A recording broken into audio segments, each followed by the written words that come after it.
திருப்பத்தூர் அடுத்த நாற்றம்பள்ளியில் விவசாயி சங்கம் சார்பில் நினைவஞ்சலி பொதுக்கூட்டம் நடைபெற்றது. திருப்பத்தூர் மாவட்டம் நாற்றம்பள்ளி தாலுகா நாற்றம்பள்ளி ஏரிக்கூடியிலிருந்து புதிய பேர் நிலையம் வரையில் மௌன ஊர்வலம் செலுத்தி விவசாயிகள் சங்கம் சார்பில் மாநில பொதுச் செயலாளர் பி கந்தசாமி அவர்களின் தலைமையில் நினைவஞ்சலி பொதுக்கூட்டம் நடைபெற்றது. இதில் அவர் பேசியதாவது, உழவர்களின் உரிமைக்காக நடத்தப்பட்ட உக்கிரம் போராட்டத்தில் போலீஸ் துப்பாக்கிச் சூட்டில் உயிர் நீத்த உத்தம தியாகிகளுக்கு அஞ்சலி செலுத்தும் விதமாக ஜூலை 4ஆம் தேதி ஒவ்வொரு மாவட்டத்திலும் கடந்த 47 ஆண்டுகளாக உழவர் தின பேரணி நடத்தப்பட்டு பொதுக்கூட்டத்தின் வாயிலாக நினைவஞ்சலி செலுத்தப்படுகிறது. மேலும் உயிர் நீத்த உழவர்களின் தியாகத்தினால்தான் இலவச மின்சாரம் மற்றும் பயிர்க்கடன் தள்ளுபடி உட்பட ஏராளமான சலுகைகளை உழவர்களாகிய நாம் அனுபவித்துக் கொண்டு வருகிறோம் என்று கூறினார். பின்னர் மாவட்ட தலைவர் MC முனுசாமி, மாவட்ட செயலாளர் G காந்தி, மாவட்ட பொருளாளர் C உமாபதி ஆகியோரின் முன்னிலையில் பேரணி மூலம் மௌன ஊர்வலம் மேற்கொண்டு நினைவஞ்சலி பொதுக்கூட்டம் நடைபெற்றது. இந்நிகழ்வில் சமூக ஆர்வலர் A அசோகன், R செந்தில்குமார், மாவட்ட பொறுப்பாளர் M பாபு மற்றும் விவசாயிகள் சங்க உறுப்பினர்கள் பலரும் கலந்து கொண்டு நினைவஞ்சலி செலுத்தினர். உங்கள் பகுதியில் உடனுக்குடன் முக்கிய செய்திகள் உங்கள் விரல் நுனியில் காண எங்கள் லவசி நியூஸ் 24 சேனலை காண தவறாதீர்கள். உங்கள் திருப்பத்தூர் மாவட்ட செய்தியாளர் C ரமேஷ். முன்னிலை வைத்துக் கொண்டிருக்கும் G காந்தி மாவட்ட செயலாளர் அவர்களையும், C உமாபதி மாவட்ட பொருளாளர் அவர்களையும், A அசோகன் சமூக ஆர்வலர் அவர்களையும், R செந்தில்குமார் அவர்களையும் மற்றும் இந்த விவசாய குழுவில் மாவட்ட பொறுப்பாளர்கள், ஒன்றிய பொறுப்பாளர்கள், விவசாய பிரதிநிதிகள், பொதுமக்கள் என கலந்து கொண்டு உள்ள அனைவருக்கும், இந்த நிகழ்ச்சி கலந்து கொண்ட அனைவருக்கும் நன்றியை தெரிவித்துக் கொள்கிறோம். இந்த நிகழ்ச்சி துவங்குவதற்கு முன்பாக இறை வணக்கத்தை நாம் முதலில் தொடங்குவோம். உணர்ந்து ஓதற்கரியவன் நிலவுலாவிய நீர்மலிவேணியன் அழகில் சோதியன் அம்பலத்தாடுவார் மலர் சிலம்படி வாட்டி வணங்குவோம். மண்ணில் நல்ல வண்ணம் வாழலாமைகளும் எண்ணில் நல்ல கதிக்கு யாதுமோர் குறைவில்லை.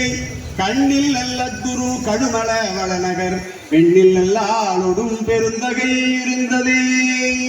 திருச்சிற்றம்பலம் திருச்சிற்றம்பலம் திருச்சிற்றம்பலம் தில்லையம்பலம்.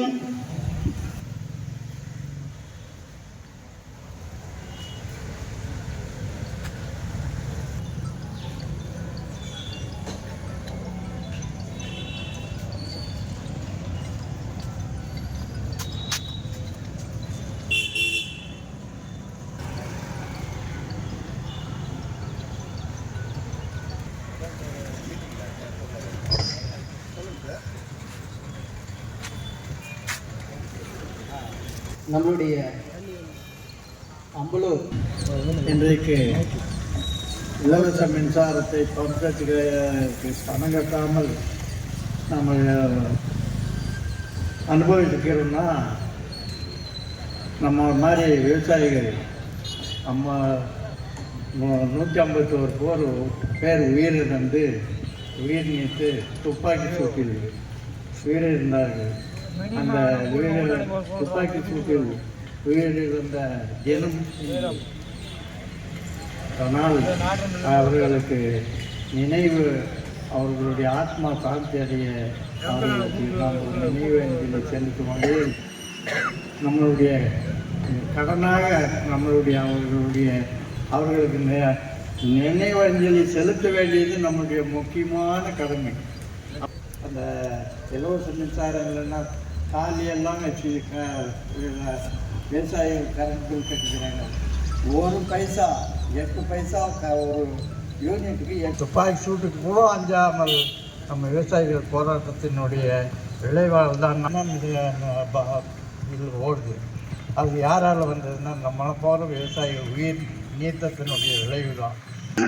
பாசமானவர்கள் என்று நம் மனம் சந்தோஷப்படுகிறது. மேலும் இந்த இந்த வட்டாரத்திலே விவசாயிகளுக்கென ஒரு தலைவர், நான் தமிழக விவசாயிகள் சங்கத்தினுடைய நாற்றம்பள்ளி ஒன்றிய தலைவராக இருந்தேன். இப்போவும் இருந்துன்னு தான் இருக்கிறேன். ஆனால் அந்த ஏரியாவில் இதை எடுத்து நடத்துறதுக்கு முடியாத ஐயா அவர்கள் தான் இப்போ எடுத்து நடத்தினுக்கிறாரு. ரொம்ப மகிழ்ச்சி. இந்த விவசாய சங்கம் மேலும் மேலும் வளர்ச்சி அடைந்து நம்மளுடைய நாற்றம்பள்ளி வட்டாரத்தினுடைய பெயர் திருப்பத்தூர் மாவட்டத்தினுடைய பெயர் தமிழகம் எங்கும் நிலைக்க வேண்டும் என்று விரும்பி வேண்டி கேட்டுக்கொண்டு என்னுடைய சிறிய உரையை முடிக்கிறேன். வணக்கம். முக்கிய நோக்கமே விவசாயம் என்பது நம்ம மூதாதையர் காலத்திலிருந்து காலம் தொட்டு அப்படியே வந்துட்டு இருக்குது. அந்த மாதிரி ஒரு சூழ்நிலையில இதுக்காக போராடும் தலைவர்கள் ரொம்ப கம்மி. பொருளாதாரம் உள்ள தலைவர்கள் கூட, பொருளாதாரம் உள்ள விவசாயிகள் கூட இதுக்கு முன் வர்றதில்ல. அதை தாண்டி அப்ப இருந்த தலைவர்கள் எல்லாம் இப்ப பாரு, நம்ம வெள்ளம் முனிசாமி பெரியவர் அவர் இருக்கிறாருன்னா, அவர் வயசுக்கு எவ்வளவோ மாவட்ட ஆட்சியரிடமோ பல ஊர்களோ எத்தனையோ விவசாய போராட்டங்கள் கலந்து கொண்டு இருக்கிறார். அந்த முறையில் பார்க்கும்போது அந்த காலத்தில் இந்த இலவச மின்சாரத்துக்காக இருக்கட்டும், கடன் தள்ளுபடிக்காக இருக்கட்டும், கடன் பெறுறதுக்காக இருக்கட்டும், பல கோரிக்கைகளை வலியுறுத்தி பல தலைவர்கள் போராடி இருக்கிறாங்கன்னா அவர்கள் எல்லாம் வசதியானவர்கள் கிடையாது. சீமெண்ண விளக்கு புட்டி வச்சுதான் அந்த தலைவர்கள் எல்லாம் பெரும்பான்மையா போராடி இருக்கிறாங்க. வறுமை அதிபயங்கரமான வறுமை. அந்த வறுமையில் இருந்தும் நம்ம விவசாயிகளுக்காக பலதரப்பட்ட போராட்டங்கள், 1-2 சொல்ல முடியாது. எத்தனையோ பேர் பாத்தீங்கன்னா இப்போ இலவச மின்சாரம் வேண்டும் சொல்லிட்டு போராடி உயிரே கொடுத்திருக்காங்க.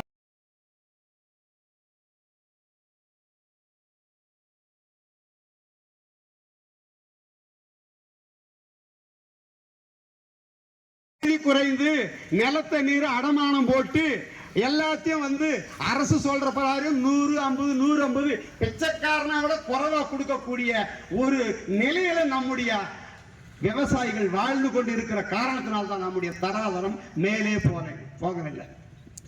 அதாவது 1 டன் கரும்பிலே இருந்து 25,000 ஜூஸ் டம்ளர் 25,000 ரூபாய்க்கு ஜூஸ் கிடைக்குது. நல்ல யோசனை பண்ணி பாருங்க. 1 டன் கரும்புல இருந்து 25,000 ரூபாய் மதிப்புள்ள கரும்பு ஜூஸ் கிடைப்பதை அந்த வழிபோக்கில் வைத்துக் கொண்டிருக்கிற அந்த மிஷின் போட்டு கொடுக்கிறான். அவனுக்கு 2.5 டம்ளர் வருது. 2.5 டம்ளர் 25 ரூபாய் ஆச்சு 1 கிலோ கரும்புல. அப்ப 1 டன் கரும்புல 25,000 ரூபாய் ஜூஸ் அவன் வருது. ஆனால் அரசாங்கமும் நமக்கு கொடுக்கக்கூடிய தொகை எவ்வளவு என்றால் 3,200 ரூபாயை கொடுக்குது. எத்தனை மடங்கு குறைவாக இந்த விவசாய பொருள் மதிப்பு குறைக்கப்பட்டது நம்ம சிந்திக்கணும். நாங்க எந்த அரசியலும் தாக்கி பேசுறதா இல்லை. காரணம் எப்படின்னு கேட்டாக்க, நாம பேசிதான் இருக்கிறோமே தவிர விவசாய வர்க்கம். ஆனா இந்த கருத்துக்களை செவ்வனே எந்த அரசாங்கமும் இதுவரை சரியாக செய்யவில்லை. காரணம் இல்லை என்றால் ஒரு விவசாயியாக வாழ்ந்து அவன் பல கோடிகளுக்கு அதிபதியாக இருந்திருப்பான். ஆனா 5 ரூபாய்க்கும் தக்காளி கொடுக்குறான், 50 பைசாவுக்கும் தக்காளி கொடுக்குறான், 50 ரூபாய்க்கும் கொடுக்குறான், 100 ரூபாய்க்கும் கொடுக்குறான். இல்லாத பொருளுக்கு 50, 100 ஏறும். ஆனா இருக்கும் போது என்ன ஆகுது, 50 பைசா தக்காளி வாங்கறது கோடியா 20 ரூபாய் கொடுக்க ஒரு அண்ணன் கூட தக்காளி எடுத்து போடுறான். விவசாய பொருள் மட்டும் ஏன் இந்த தரம் தாழ்ந்திருக்கிறது? இதற்கு ஒரு சரியான ஒரு விலை ஏன் நிர்ணயம் செய்யவில்லை அரசியல்வாதிகள்? காரணம், நம்மிடம் சரியான ஒற்றுமை இல்லை. போராட்டத்தை கண்ட காரணத்தினால் துப்பாக்கி சூட்டில் பலி இழந்து இலவச மின்சாரம் கிடைத்தது. போராட்டம் இல்லாவிட்டால் யாராட்டமும் காணாது. காரணம், மொலாசஸ் சக்கரம் இல்லை. நம்ம கரும்புக்கு 3,200 ரூபாய் கொடுக்குறாங்க டன்னுக்கு. ஆனா அந்த மொலாசஸ் அரசாங்கமே எடுத்துட்டு 1 கிலோ மொலாசஸுக்கு 7 ரூபாய் 50 பைசா பிக்ஸ் பண்ணுது. 7 ரூபாய் 50 பைசா 1 கிலோ பிக்ஸ் பண்ணி அந்த 1 கிலோ மொலாசஸ்ல 700 கிராம் மது உற்பத்தி ஆகலாம். யோசனை பண்ணி பாருங்க. அப்ப எவ்வளவு ரூபாய் அந்த மொலாசஸ் மூலமா கிடைக்குது? எவ்வளவு ரூபாய் கிடைக்குது? 700 மில்லி வருதுன்றான். 1 கிலோ மொலாசஸுக்கு 700 மில்லி வருதுன்றான் ஆராய்ச்சி பண்ணி பார்த்து. ஆனா அந்த மொலாசஸ அரசாங்கமும் அரசியல்வாதிகளும் என்ன சொல்ற, தனியார் நிறுவனங்களும் தன்னுடைய ஃபேக்டரியை அமைச்சு அதுக்கு உண்டான ஒரு தொகையை, நல்ல தொகையை அவர்கள் ஈண்டு இந்த மக்களுக்கு மது தொழிற்சாலையை வளர்த்தினாங்க. அது அரசாங்க பாலிசி, நாங்க தடை சொல்லல. ஆனால் இந்த விவசாயிகளுக்கு 3600 மத்து கொடுத்துட்டு 700 மில்லியன் மொலாசஸ்ல கிடைக்குது. அதை ஏன் நீங்க எடுத்துக்கிட்டீங்க? விவசாயிகளுக்கு அதுக்கு அந்த காலத்துல வந்து தெருக்கூத்து நான் நடிக்கிறவன் லைக்கு கிடையாது. K B Sundaramma, T Kittappa, P U Chinnappa இவங்கெல்லாம் வந்து 500 அடி தொலைவு 1000 அடி தொலைவு பேசி அவங்க நாடகத்தை நடித்து புரட்சி பண்ணது அந்த காலத்தில். அதுபோல் மைக்கு நமக்கு பிரதானமானது அல்ல.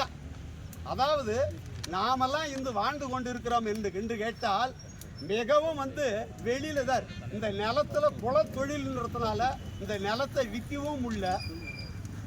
ரெண்டாவது அதிலிருந்து நம்ம வந்து இழந்துட்டு நாம் என்ன பண்றதுன்ற ஒரு கேள்விக்குறியிலேயே நம்முடைய வாழ்க்கை இருந்து இந்த பெரியவங்க சம்பாதிச்ச சொத்து எப்படி வித்துறது என்ற ஒரு ஆதங்கத்திலே நாம் வாழ்ந்துக்கிறோமே தவிர, ஆனா கூட்டி கழிச்சு பார்த்தா ஒன்றுமே இல்லை. எந்த தொழிலான்னு எடுத்துக்கிட்டோம். ஆனா ஏதாவது ஒரு தொழில்ல அரசாங்கம் ஏற்றி கொடுத்தா இந்த கரும்புக்கு 10,000 குடியா என்னையா போச்சு? அந்த காலத்துல 200-300 வாங்கி இந்த ஆசிரியர்களுக்கு இன்னைக்கு லட்சக்கணக்கான ரூபாய் வாங்குறான் சம்பளம். இது சொல்றேன், பென்ஷனே இன்னைக்கு 70,000-80,000 வாங்கக்கூடிய ஒரு கட்டாயத்தில் இருக்குது இன்னைக்கு சூழல் பழைய ஆளுகளுக்கெல்லாம். இப்படி இருக்கும்போது அந்த விவசாயினுடைய சூழல் ஒண்ணுமே மாறவே இல்லை. அதனால தான் இன்னைக்கெல்லாம் வந்து நம்ம இருந்தும் இல்லாத மாதிரி வாழ்ந்துட்டு, விவசாயின்னா அந்த காலத்தில் பொண்ணு கொடுத்தான், வைக்கப்பில்லு போரை பார்த்து மாட்டை பார்த்து இவனுக்கு பொண்ணு கொடுக்கலான்னா. ஆனால் இப்போ வந்து ஐயோ தயவு செய்து விவசாய குடும்பத்தில் வேணாங்க, அவன் எதனா அரசாங்க உத்தியோகம் இருக்கிறாங்க பாருங்க, அந்த இடமா இருந்தால் பார்த்தா கொடுத்துடலாம் பொண்ணுன்றான். காரணம், ஒரு பொண்ணு கட்டின்னு வர்றதுக்கும் பொண்ணு கொடுக்கறதுக்கு கூட யோகித்து இல்லாத ஒரு தொழில் எதிரானாக்கா விவசாயம் ஆகி போச்சு.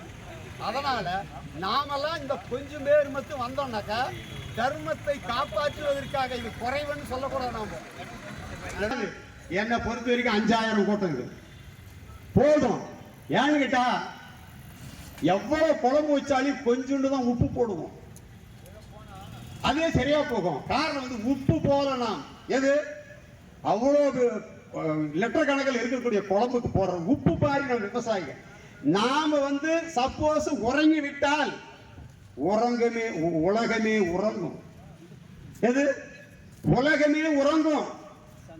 அடி காட்டுல நடு மாட்டுல பணம் வீட்டுல. ஒரு PhD படிச்ச ஒரு லேடி சொல்லிச்சு விவசாயத்தை பத்தி, ஒரு விவசாயி எந்த தொழில் செய்தாலும் இறைவன் மேல் பாரத்தை போட்டு செய்வான். 4 விறக்கடை அடியில அந்த தாளை விட்டு அறுப்பான். எதுக்கு அறுக்கிறான் கேட்டா, பூமிக்கு அடியில கோடிக்கணக்கான உயிர்கள் வாழ்ந்து கொண்டிருக்கின்றன. அந்த உயிர்கள் அந்த மக்கி அந்த தாள் நெல் தாள் மக்கி அது எருவாகி கோடிக்கணக்கான உயிர்களுக்கு உணவை அளிக்கிறான் விவசாயி. 4 விறக்கடை விட்டு அறுக்கிறான். அடுத்தது நடு மாட்டுலன்னா விவசாயத்துக்காக உழவு செய்யறது முதல் கொண்டு பணம் பண்றது முதல் கொண்டு கறவை மாடு பண்றது முதல் கொண்டு இத்தனைக்கும் உறுதுணையாக்கிறதுனால நுனியை நீக்கி மத்தியில் இருக்கிறத வைக்கோலா அந்த மாட்டு கொடுக்குறான். நடு மாட்டுலன்னா இதுல ஒரு தர்மம், அந்த உயிருடைய வயிற்றை வளர்க்கறது. அடுத்தது போன வீட்டுலன்னா போன கதிர் அதை வந்து அறுவடை பண்ணி அதில் கூட என்ன பண்ணுவோம், 3 மரக்கா நெல் இறைவனுக்காக வீட்டுல போடுவோம். 3 மரக்கா கொட்டி இது இறைவனுக்காக கொடுக்கறது பண்ணுவோம். அதுக்கு பின்னால ஏழை எளியவர்கள் கூலியாளு இவங்கெல்லாம் கொடுத்து அடுத்து விருந்தோம்பல் செய்து வர விருந்தாளி விருந்து உபசரித்து தானும் உண்டு வாழ்வான். விவசாயி தான் மத்து வாழாதவன், குடிகளுக்கே ஆனவன், உயிர்களுக்கு ஆனவன். அந்த சொத்தை சாப்பிடாத ஒரு பொருள் மனித உயிர்கள் எதுவுமே கிடையாது. சின்ன எறும்பு தின்னுது, ஈ தின்னுது, தேன் பூச்சி தின்னுது, எலி தின்னுது, அடுத்தது பாம்பு சாப்பிடுது. என்ன சொல்ற, இப்படி அடுத்து வைக்கோல்ல வந்து மாடு சாப்பிடுது. இப்படி மனித உயிர்களுக்கு உணவை வழங்குபவன் விவசாயி. இறைவன் மனிதனை படைத்தான். படைத்த மனிதனுக்கு உணவை படைக்கணும் 2வது தெய்வம் விவசாயி தான். ஆனா அந்த விவசாயியினுடைய நிலைமையை பார்க்கும்போது மிகவும் வந்து கேள்விக்குறியா இருக்குது. ஏன் காரணம், ஏன் விவசாயியுடைய தரம் இன்னும் முன்னுக்கு வரலன்னா, நம்மிடம் நிறைய இன்னும் ஒற்றுமை தேவைப்படுகிறது. நம்மிடம் நிறைய ஒற்றுமை தேவைப்படுகிறது. எனவே விவசாயிகளாகிய நீங்கள் மாதம் ஒரு முறையாவது சந்திக்க வேண்டும், ஒரு இடத்தை சந்திக்க வேண்டும். வருவாய்த்துறை ஆபீஸ்ல போய் பட்டா மாத்தலையா, சர்வே பண்ணலையா, நிலத்தை அளக்கலையா, விவசாய சங்கத்தின் மூலியமா போய் 20, 25, 30 பேர் போய் கேட்கணும். அடுத்தது ரிஜிஸ்டர் ஆஃபீஸ் போ, என்னுடைய நிலத்தை ரிஜிஸ்டர் பண்றது ஏன் இவ்வளவு துட்டு லஞ்சமா கேட்கறன்னு கேளு. ஒரு 25, 30 பேர் போ. எப்படி அவன் அதிகமா வாங்க முடியும்? யோசனை பண்ணி பாருங்க. காரணம் நம்ம கிட்ட வந்து ஒற்றுமில்லை. அதே போல ஒரு விவசாயி இந்த கொடியை பிடிச்சிருக்கிறாடி 2.5 வருஷம் ஆச்சு மின்வாரியத்தில் பணத்தை கட்டி 1,18,000 ரூபாயை கட்டி எவ்வளவு நாளா இருக்குது? 2.5 வருஷம். அது ஒன்றும் மின் இணைப்பு வழங்கப்படவில்லை. இதெல்லாம் போது அனைத்து விவசாயிகள் போய் போராட்டம் பண்ணணும், கேட்கணும். போராட்டம் இல்லாவிட்டால் யாராட்டமும் காணாது. அதனால வந்து நாம ஒற்றுமை இருந்து இன்னும் ஆட்கள் அதிகம் பண்ணுங்க, சாதிச்சு காட்டலாம். ஏங்க ஆனா நாம் வந்து சோதனையில தான் போயிருக்கிறோம் தவிர வேலையில தான் போயிருக்கிறோம். சாதனை பண்றதுக்கு இன்னைக்கு ஒரு மீட்டிங் கண்டிப்பா வேணும். நமக்கு மாசம் ஒரு நாளாவது ஒரு நாள் அலுவலகத்தை பார், வருவாய்த்துறை பார், பத்திரப்பதிவு பார், உள்ளாட்சித்துறையை பார், நகராட்சி பாரு, மின் வாரியத்தை பாரு, பொதுப்பணித்துறை பாரு, அக்ரிகல்ச்சர் ஆஃபீஸ் எல்லாம் பாருங்க. இதெல்லாம் பார்க்கலன்னா முடியாது. நமக்குன்னு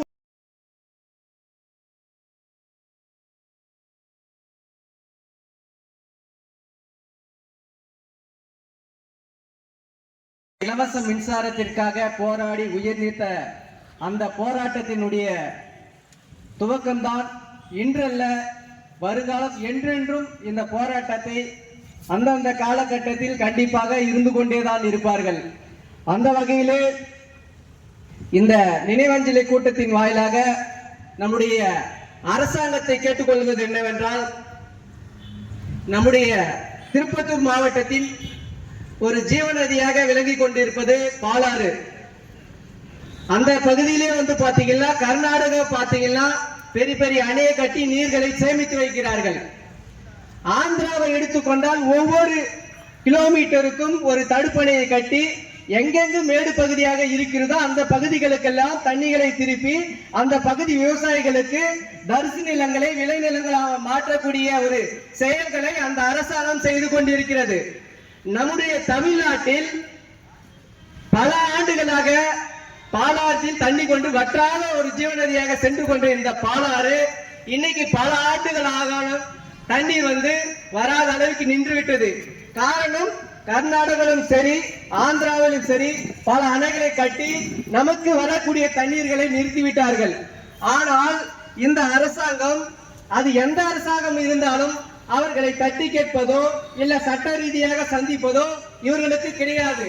இங்க எப்படி நாம் வந்து சம்பாதிக்கலாம், எதில் சம்பாதிக்கலாம் என்ற ஒரு நோக்கத்தில் மட்டும்தான் இருக்கிறார்களே தவிர விவசாயத்திற்கு நீர் வளத்தை எப்படி உருவாக்கி தருவது, எப்படி வந்து விவசாயம் உருவாவதற்கு தண்ணி தேவை, எப்படி ஆறுகளை பராமரிக்கலாம், எப்படி ஏரிகளுக்கு தண்ணீரை திருப்பி விடலாம், எப்படி கால்வாய்களை தூர்வாரி விவசாயிகளுக்கு பயன்படுத்தலாம் என்ற எண்ணம் இங்கு இருக்கிற ஆட்சியாளர்களுக்கு எவருக்குமே கிடையாது.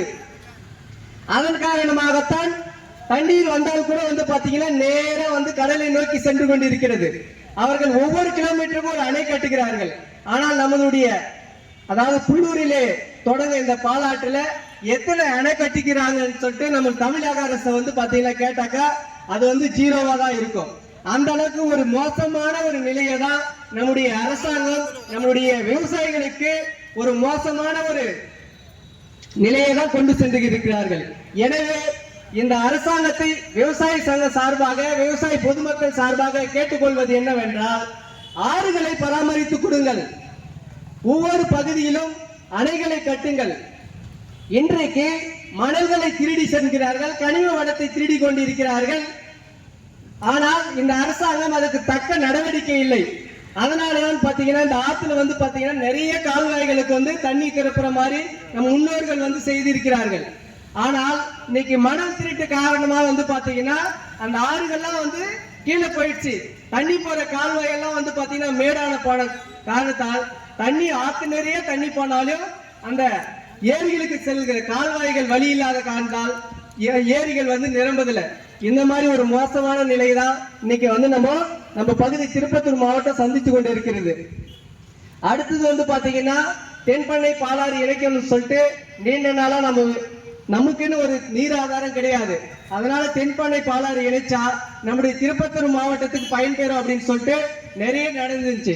ஒரு அதான் நிதியும் ஒதுக்குனாங்க. ஆனா கடைசியில் வந்து பாத்தீங்கன்னா இப்ப அதுவும் வந்து நிறுத்திட்டு இருக்காங்க. எதுவுமே வந்து நம்மளுடைய திருப்பத்தூர் மாவட்டத்துக்கு என்று நீர் ஆதாரம்ன்றது எதுவுமே கிடையாது. அந்த வகையில வந்து பாத்தீங்கன்னா இந்த விவசாய சங்க சார்பா வந்து பல முறை வந்து பாத்தீங்கன்னா இந்த விவசாய குறை தீர்க்கும் கூட்டத்திலையும் சரி எல்லா இடத்துலயும் வந்து நாங்க சொல்லி இன்னைக்கு வந்து பாத்தீங்கன்னா சரஸ்வதி ஆற்று கால்வாய் வந்து பாத்தீங்கன்னா அதாவது ஒரு விவசாய சங்கத்துல பல முறை வந்து அந்த கோரிக்கை ஏற்று வந்து இந்த அரசாங்கம் வந்து பாத்தீங்கன்னா சரஸ்வதி ஆற்று கால்வாய் தூர் வரது வந்து 9,60,00,000 ரூபாயில வந்து கொத்தூர்ல இருந்து வந்து பாத்தீங்கன்னா நம்ம ஆத்தூர் குப்பம் வரையும் வந்து பாத்தீங்கன்னா அந்த கால்வாயை வந்து சீர் செய்து இருக்கிறார்கள். 28 கிலோமீட்டர் டிஸ்டன்ஸ்ல அந்த கால்வாயை வந்து பராமரிச்சிருக்கிறாங்க. இதுக்கு வந்து முக்கியமான காரணம் வந்து பாத்தீங்கன்னா நம்முடைய விவசாய சங்க தலைவர் MC முனுசாமியுடைய அவருடைய பங்களிப்பும் அவரோடு தோல் நின்று கொண்டிருக்கும் அனைத்து விவசாய பிரதிநிதிகளும் சாரும். அதே போன்று நீண்ட இடைவெளிக்கு பிறகு தற்போது நாற்றம்பள்ளியில் இருந்து ஜெயந்தபுரம் வழியாக பச்சூர் வரை செல்லும் சாலை விவசாய பயன்பாட்டிற்கு நீண்ட நாள் விவசாய கோரிக்கை ஏற்று 5,70,00,000 ரூபாய் செலவில் தார் சாலை அமைப்பதற்கு தற்போது ஏற்பாடு பணி நடந்து கொண்டிருக்கிறது. அதற்கு விவசாய சங்கத்தின் சார்பாக நன்றிகளை தெரிவித்துக் கொள்கிறோம். அதே போன்று வந்து பாத்தீங்கன்னா நாங்க என்ன கேட்டுக்கிறோம் அப்படின்னா ஒவ்வொரு பகுதியிலும் வந்து பாத்தீங்கன்னா பல வருஷம் ஆனாலும் இந்த ஏரிகளை வந்து தூர்வாருது இல்லை. அதே மாதிரி அந்த கால்வாய்கள்லாம் எங்க இருக்குதுன்னே தெரியாத அளவுக்கு இன்னைக்கு போயிடுச்சு. மழை வந்தாலும் சரி எந்த ஒரு சூழ்நிலையில அரசாங்கம் வந்து ஒரு 3 ஆண்டுக்கு ஒரு முறை வந்து பாத்தீங்கன்னா 3 ஆண்டுக்கு ஒரு முறை அது நிதியை ஒதுக்கி கிளீனா வந்து ஆற்றுகளை அந்த ஏரிகளை வந்து பராமரிச்சாதான் விவசாயத்திற்கு வந்து தண்ணி வந்து நாங்க பயன்படுத்த முடியும். இன்னைக்கு வந்து 1200 அடி வந்து பாத்தீங்கன்னா நம் முன்னோர்கள் வந்து பாத்தீங்கன்னா கிணத்துல ஒரு 80 அடி ஆழத்திலே வந்து பாத்தீங்கன்னா தண்ணி இருக்கும். இன்னைக்கு 1200 அடிக்கு மேல நம்ம வந்து போர்வெல் போட்டா கூட தண்ணி கிடைக்கிறது இல்ல. 5 லட்சம் ரூபாய் 10 லட்சம் ரூபாய் 20 லட்சம் ரூபாய் செலவு பண்ணி விவசாயம் வந்து பாத்தீங்கன்னா கடகாரனா போறான். ஆனா இன்னைக்கு கார்பரேட் கம்பெனிகளுக்கு இந்த அரசாங்கம் நிதியை ஒதுக்கி அவனுக்கு கம்பெனி நடத்துறதுக்கு நிதி ஒதுக்குறாங்களே தவிர நம்முடைய நீர்வளத்தை பாதுகாப்பதற்கு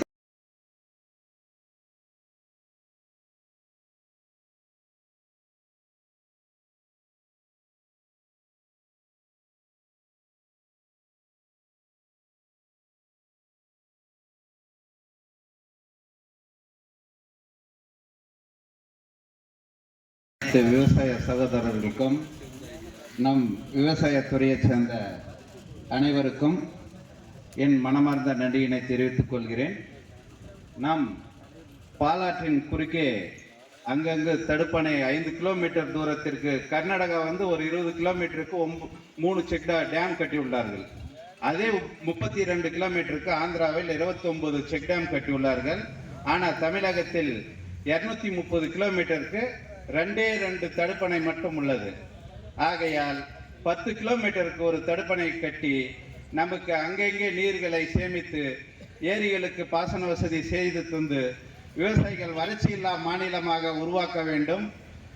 வறட்சியில்லா மாநிலமாக தமிழகத்தை உருவாக்கினால் மட்டுமே தமிழகம் சிறப்பாக இருக்கும். எந்த பகுதி இருந்தாலும் சரி நீர்நிலை இல்லாத ஏரிகளுக்கு பாசன வசதி செய்து தர வேண்டும் என்று அரசாங்கத்தை மிகவும் பணிவன்புடன் கேட்டுக்கொண்டு இந்த உரையினை முடித்துக் கொள்கிறேன். நன்றி, வணக்கம்.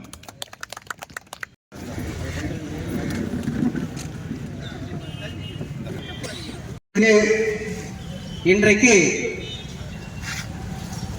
இலவச மின்சாரம் நாம் அனைவரும் பெற்று பயனடைந்து வருகிறோம் என்றால் நம்முடைய முன்னோர்கள் இதற்காக அரும்பாடுபட்டு இருக்கிறார்கள். அவர்களுக்கு குறைந்து நிலத்தை நீர் அடமானம் போட்டு எல்லாத்தையும் வந்து அரசு சொல்ற பிரகாரம் 100, 50 பிச்சைக்காரனை விட குறைவா கொடுக்கக்கூடிய ஒரு நிலையில நம்முடைய விவசாயிகள் வாழ்ந்து கொண்டிருக்கிற காரணத்தினால்தான் நம்முடைய தராதரம் மேலே போகவில்லை. அதாவது 1 டன் கரும்பிலே இருந்து 25,000 ஜூஸ் டம்ளர் 25,000 ரூபாய்க்கு ஜூஸ் கிடைக்குது. நல்ல யோசனை பண்ணி பாருங்க. ஒரு டன் கரும்புல இருந்து 25,000 ரூபாய் மதிப்புள்ள கரும்பு ஜூஸ் கிடைப்பதை அந்த வழிபோக்கில் வைத்துக் கொண்டிருக்கிற அந்த மிஷின் போட்டு கொடுக்கிறான். அவனுக்கு 2.5 டம்ளர் வருது. 2.5 டம்ளர் 25 ரூபாய் ஆச்சு ஒரு கிலோ கரும்புல. அப்ப ஒரு டன் கரும்புல 25,000 ரூபாய் ஜூஸ் அவன் வருது. ஆனால் அரசாங்கமும் நமக்கு கொடுக்கக்கூடிய தொகை எவ்வளவு என்றால் 3,200 ரூபாயை கொடுக்குது. எத்தனை மடங்கு குறைவாக இந்த விவசாய பொருள் மதிப்பு குறைக்கப்பட்டது. இலவச மின்சாரத்திற்காக போராடி உயிர் நீத்த அந்த போராட்டத்தினுடைய துவக்கம்தான் இன்றல்ல, வருகாலம் என்றென்றும் இந்த போராட்டத்தை அந்தந்த காலகட்டத்தில் கண்டிப்பாக இருந்து கொண்டேதான் இருப்பார்கள். அந்த வகையிலே இந்த நினைவஞ்சலி கூட்டத்தின் வாயிலாக நம்முடைய அரசாங்கத்தை கேட்டுக்கொள்வது என்னவென்றால், நம்முடைய திருப்பத்தூர் மாவட்டத்தில் ஒரு ஜீவநதியாக விளங்கி கொண்டிருப்பது பாலாறு. அந்த பகுதியிலே பாத்தீங்கன்னா கர்நாடகா பாத்தீங்கன்னா பெரிய பெரிய அணையை கட்டி நீர்களை சேமித்து வைக்கிறார்கள். ஆந்திராவை எடுத்துக்கொண்டால் ஒவ்வொரு கிலோமீட்டருக்கும் ஒரு தடுப்பணையை கட்டி எங்கெங்கு மேடு பகுதியாக இருக்கிறதோ அந்த பகுதிகளுக்கெல்லாம் தண்ணிகளை திருப்பி அந்த பகுதி விவசாயிகளுக்கு தரிசு நிலங்களை விளைநிலங்களாக மாற்றக்கூடிய ஒரு செயல்களை அந்த அரசாங்கம் செய்து கொண்டிருக்கிறது. நம்முடைய தமிழ்நாட்டில் பல ஆண்டுகளாக பாலாற்றில் தண்ணி கொண்டு வற்றாத ஒரு ஜீவநதியாக சென்று கொண்ட இந்த பாலாறு இன்னைக்கு பல ஆண்டுகளாக தண்ணீர் வராத அளவுக்கு நின்று விட்டது. காரணம், கர்நாடகாவிலும் சரி ஆந்திராவிலும் சரி பல அணைகளை கட்டி நமக்கு நம்ம திரு ஐயா நாராயணசாமி நாயுடு அவர்கள் நம்ம விவசாயத்துக்காக எவ்வளவோ போராடி மக்களெல்லாம் ஒன்றா திரண்டி எவ்வளோ போராடி மின்சாரத்தை கரண்ட் பில்லை தள்ளுபடி செய்யறதுக்காக நிறைய போராடி துப்பாக்கி சூடுலையும் இதுலையும் போராடி அவங்க ரொம்ப அவர் செஞ்சுக்கிறாங்க. அதே மாதிரி நம்ம நாராயணசாமி நாயுடு நாம் இப்போ ஒரு 100 பேர் 50 பேர் சேர்க்கறதுக்கு எவ்வளோ ஒரு கஷ்டப்படுறாங்க விவசாயிகளை. அவர் லட்சக்கணக்கான ஆளுகளை சேர்த்தி எவ்வளவோ ஒரு போராடி அவர் எவ்வளோ கஷ்டப்பட்டிருந்தா அந்த அளவுக்கு அவங்க லட்சக்கணக்கான பேர் சேர்ந்து அவங்களுக்கு ஒத்துழைச்சு நம்ம மின்சாரத்தை இலவசமாக நம்ம கடன் தள்ளுபடியும் இலவசமாக செய்வதற்கு அவங்க எவ்வளோ போராடி உயிரை பண்ணை கொடுத்து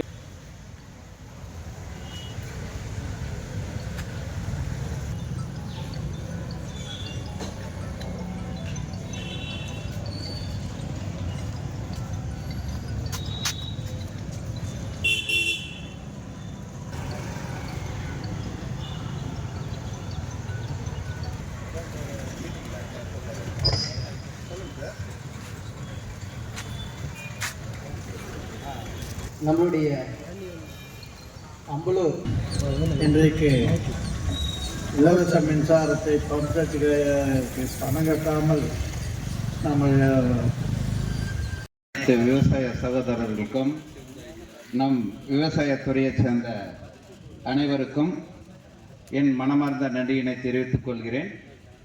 நாம் பாலாற்றின் குறுக்கே அங்கங்கு தடுப்பணை 5 கிலோமீட்டர் தூரத்திற்கு கர்நாடகா ஒரு 20 கிலோமீட்டருக்கு 3 செக் டேம் கட்டியுள்ளார்கள்.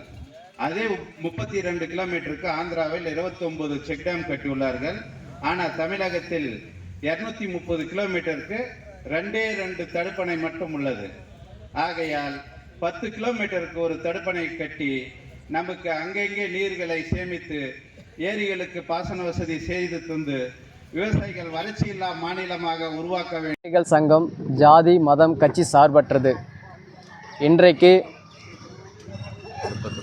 திருப்பத்தூர் மாவட்டம் நம்முடைய விவசாய சங்கம் சார்பாக 47வது ஆண்டு உழவர் தின பேரணி நினைவஞ்சலி கூட்டம் நாற்றம்பள்ளியில் நம்முடைய தலைவர் MC முனிசாமி தலைமையில் சிறப்பாக நடைபெற்றது.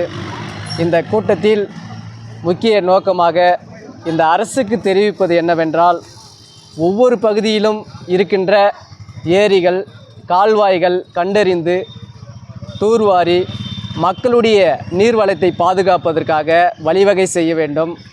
அதே போன்று ஆறுகளில் இருக்கும் மணல் திருட்டுகளையும் கனிம வளங்களையும் கொள்ளையடிப்பதை இரும்பு கரம் கொண்டு தடுத்து அவர்களை குண்டர் சட்டத்தில் மீண்டும் அந்த வகையில் அந்த செயல்களை செய்யாத அளவிற்கு தமிழக அரசு கையாள வேண்டும்.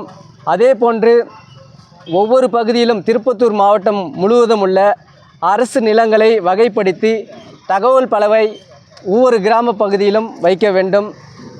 அதே போன்று 100 நாள் வேலை திட்டத்தில் நாற்று நடுவதற்கும் களை பறிப்பதற்கு என்று அனைத்து வகையிலும் அறுவடை செய்வதற்கு அந்த 100 நாள் வேலை ஆட்களை விவசாய பயன்பாட்டிற்கு கொண்டு வர வேண்டும் என்று இந்த விவசாய சங்கத்தின் சார்பாக கேட்டுக்கொள்ளப்படுகிறது.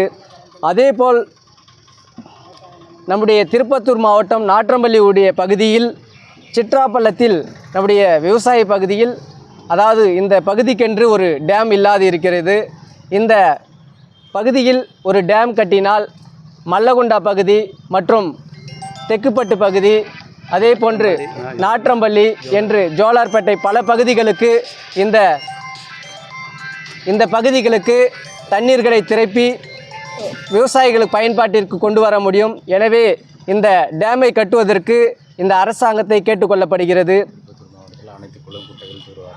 அதே போன்று திருப்பத்தூர் மாவட்டத்தில் உள்ள அனைத்து ஏரிகளும் குளம் குட்டைகளை கண்டறிந்து தூர்வார வேண்டும் என்று நம்முடைய விவசாய சங்கத்தின் சார்பாக கேட்டுக்கொள்ளப்படுகிறது. அதே போன்று கடந்த ஒரு சில வருடங்களாக இந்த ரியல் எஸ்டேட் துறை முறைப்படுத்தி வைத்திருந்தார்கள். தற்போது மீண்டும் பார்த்திங்கன்னா பல விவசாய நிலங்களை, அதாவது இன்றைக்கி ரியல் எஸ்டேட் துறையாக மாற்றி கொண்டிருக்கிறது. இந்த அரசாங்கம் அதை கடுமையான ஒரு வழி சட்டத்திட்டங்களை அமல்படுத்தி ஏரிகள் பகுதியிலும் ஆறுகள் பகுதியிலும் உள்ள மனை பிரிவுகளுக்கு அரசு தடை செய்ய வேண்டும் என்று இந்த கூட்டத்தின் வாயிலாக நாங்கள் கேட்டுக்கொள்ளப்படுகிறது.